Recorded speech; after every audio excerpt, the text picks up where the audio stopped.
Hello everyone, this is doctor Anjali. ఈరోజు major vitamin deficiency కోసం మాట్లాడుకుందాం. అదే vitamin D. Most of the people 90-95% మెంబర్స్లో ప్రజెంట్ డేస్లో విటమిన్ డి అనేది చాలా తక్కువగా ఉంటుంది.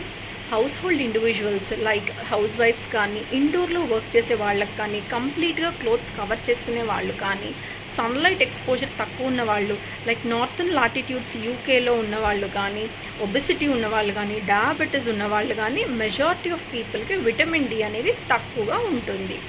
బేసికల్లీ ఈ విటమిన్ డి అనేది మేజర్ రోల్ అనేది ప్లే చేస్తుంది.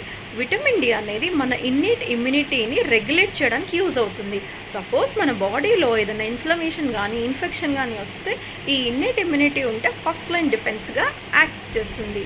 నెక్స్ట్, ఇది బోన్ హెల్త్ మీద లైక్ న్యూరో మాడ్యులేటర్స్ని రెగ్యులేట్ చేయడానికి కూడా యూజ్ అవుతుంది. మన బాడీలో ఉన్న 2 types of minerals calcium and phosphorus బ్యాలెన్స్డ్గా ఉండడానికి కూడా యూజ్ అవుతుంది. విటమిన్ డి అనేది మేజర్గా మనకు తెలిసిన దాంట్లో ఒకటి సన్లైట్, లేదా నెక్స్ట్ డైట్లో కూడా ఉంటుంది. డైట్లో అయితే మనం బాగా తెలుసుకునేది మురల్ ఫిష్ అంటే కొర్రమీను ఫిష్ కానీ, సాల్మన్ ఫిష్ కానీ, కాడ్ లివర్ ఆయిల్లో కానీ కాడ్ లివర్ టాబ్లెట్స్ కూడా దొరుకుతాయి. వెజిటేరియన్స్కి అయితే మష్రూమ్స్ కానీ, పీస్ కానీ, ఎగ్ యోక్ కానీ ఇవన్నీ కూడా దీంట్లో విటమిన్ డి అనేది దొరుకుతుంది.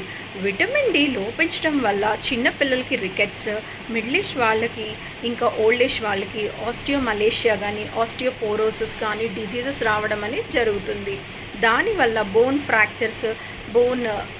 ఫ్రాక్చర్స్కి మోస్ట్లీ లియబుల్ అవుతుంది.